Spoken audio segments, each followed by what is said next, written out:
Hello divine souls, नमस्ते, आदाब, सत श्री अकाल। मैं हूँ ऋचा गुप्ता और हम हमेशा लॉ ऑफ अट्रैक्शन की बात करते हैं। और पिछले कुछ दिनों से हम लॉ ऑफ अट्रैक्शन को बेहतर बनाने के लिए एनएलपी की भी बात कर रहे हैं। आज मैं बात कर रही हूँ, पैसा स्टक हो गया है किसी के हाथ में या कर्ज़ा फंस गया है और उसके लिए हम कैसा सोचें, कैसा फील करें कि हमारा पैसा हमें वापस मिल सके। बनाना तो हमें थॉट ही है बेसिकली, लेकिन होता क्या है, जैसे ही हम स्टक सिचुएशन में जाते हैं हम नेगेटिव अफर्म करने लग जाते हैं और हमारी तरफ से ये आ जाता है, मेरा काम नहीं होगा, मेरा पैसा डूब गया, वो मेरा पैसा लेके भाग गया। और इतने एप्रीहेंशंस हमारे माइंड में आ जाते हैं, जितनी नेगेटिविटी हम क्रिएट कर सकते हैं वो सारी हम अपने आगे पीछे क्रिएट कर लेते हैं। और जो सेकंड एनर्जी है जिसके पास आपका पैसा है, उसके लिए भी हम लाखों अपनी नेगेटिव अफर्मेशंस बनाने लग जाते हैं। लेकिन एक्चुअल में हमें करना क्या चाहिए? क्या ये राइट वे है? No, it's not a right way. तो हमें करना क्या है? देखिए, हम सब एक सोलफुल एनर्जी हैं। एनर्जीज के लेवल पे हम सब इक्वल हैं। एनर्जीज के लेवल पे ये शरीर गया और हम सब एक। तो जो कुछ है वो ये बॉडी है जो हमें 3D वर्ल्ड में दिख रही है, लेकिन एनर्जी लेवल पे हम एक हैं। तो जैसे ही हम नेगेटिव अफर्म करने लगते हैं या नेगेटिव सोचने लगते हैं या किसी फियर में आते हैं, होता क्या है?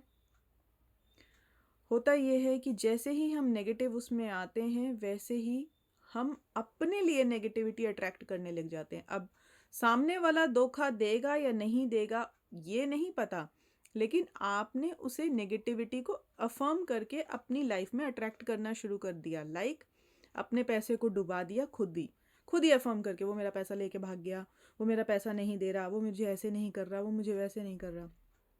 अब अगर आपने दिया था, विश्वास पे दिया था, तो विश्वास करें, जो एनर्जी आप हैं वैसी ही एनर्जी मनी भी है और वैसी ही एनर्जी दूसरी सोल भी है।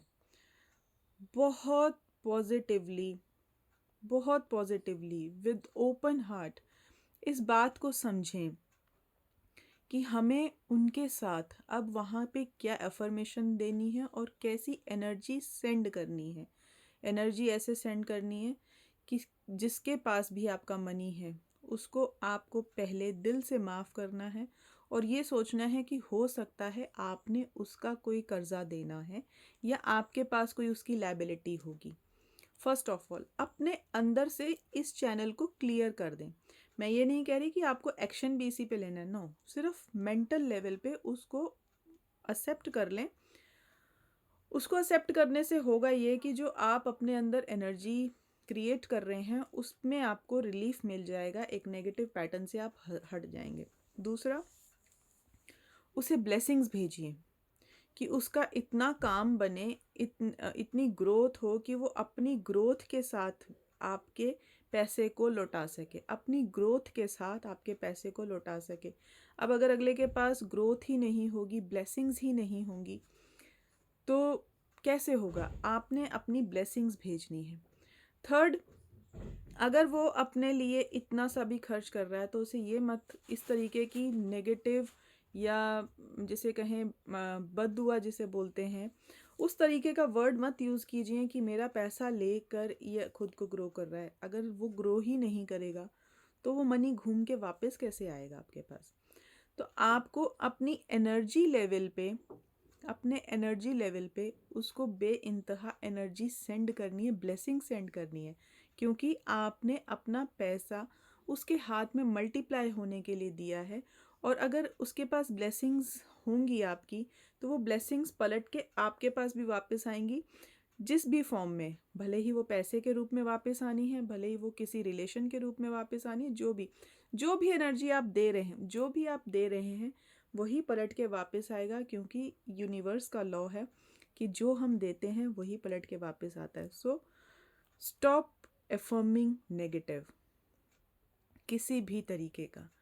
दूसरे के लिए, अपने लिए बिल्कुल नेगेटिव अफर्म करना बंद कर दें, क्योंकि जैसी एफर्मेशन आप दूसरे के लिए बोलना शुरू करते हैं, हमारे माइंड को नहीं पता कि वो दूसरे के लिए बोली जा रही है, उसे ये पता है कि इन्हें यही पसंद है, सो वो नेगेटिव ही अट्रैक्ट करेगा। आई बिलीव आपको ये बात समझ में आई है। इसको आगे और डिटेल में बात करेंगे। Till then stay safe, stay happy. Thank you, thank you, thank you. Good luck.